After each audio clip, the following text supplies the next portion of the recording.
Benign positional పారాగ్జిస్మల్ vertigo అనేది మనం చూసే వర్టైగోల్లో 100కి 99 కేసులు ఇలాంటివే ఉంటాయి. సెంట్రల్ వర్టైగో అనేది 100కి 1 కేసులో మాత్రమే ఉంటుంది. ఈ పెరిఫరల్ వర్టైగోలో మెదడుకి సంబంధించిన కరెంటు సిగ్నల్స్ చెవులో నుంచి కానీ, కనుగుడ్ల కండరాల కదలికలను నియంత్రించే నరాల్లో నుంచి కానీ, అలాగే మెడ దగ్గర ఉన్న కొన్ని రకాలైన ఎముకలకు సంబంధించిన ఎముకల మధ్య ఉన్న రబ్బర్ ముక్కల డిస్కుల్లో నుంచి కానీ, లేదా మన గుండె కొట్టుకునే విధానంలో నుంచి కానీ కొన్నిసార్లు ఆ సిగ్నల్స్ వస్తూ ఉంటాయి. దాని ప్రకారంగా వాటిల్లో కనుక ఎక్కడన్నా తేడా ఉంటే దాని ప్రభావం మన మీద పడి మనిషి కొంత తూలినట్లుగా, ఊపు వచ్చినట్లుగా, మనిషి పడబోయినట్లుగా ఉంటుంది. కొద్ది మంది లోపల వాళ్ళ కాళ్ళ కింద భూమి కదిలిపోతా ఇంట్లో పైకప్పు గిరగరా తిరుగుతున్నట్లుగా ఉంటాము, లేదా కొద్ది మందికి వాళ్ళ పక్కన ఉన్న వస్తువులు కదిలిపోతా వాళ్ళు అలాగే ఉన్నట్లుగా అనిపించటము, ఇంకొంతమందికి వాళ్ళతో పాటు వాళ్ళ చుట్టూ ఉన్న వస్తువులు గిర్రని తిరుగుతున్నట్లుగా అనిపించడము కూడా జరుగుతూ ఉంటుంది. అలా ఉండే క్రమంలో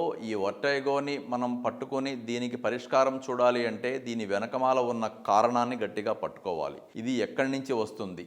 దీని వెనకమాల మెదడుకు సంబంధించి చెవు లోపల ఉండే తేడా, మెడ దగ్గర ఉండే తేడా, అలా ఏ రకమైన ఇబ్బందులతో బాధపడతా ఈ మనిషి మన దగ్గరికి వచ్చాడనే దాన్ని తెలుసుకుంటేనే దీనికి ఒక నిర్దిష్టమైన పరిష్కారం దొరుకుతుంది. చాలాసార్లు పేషెంట్లు ఏం చేస్తారంటే దీనికి సంబంధించి కొన్ని రకాల బిళ్ళలు ఉంటాయి. బేసిక్ అందరికీ తెలిసిన టాబ్లెట్ల పేర్లు వేసుకుంటే తాత్కాలికంగా ఒక 5 రోజులో, 10 రోజులో, నెల రోజులో తగ్గొచ్చు, తర్వాత మళ్ళీ తిరగబెట్టినట్లుగా వస్తుంది.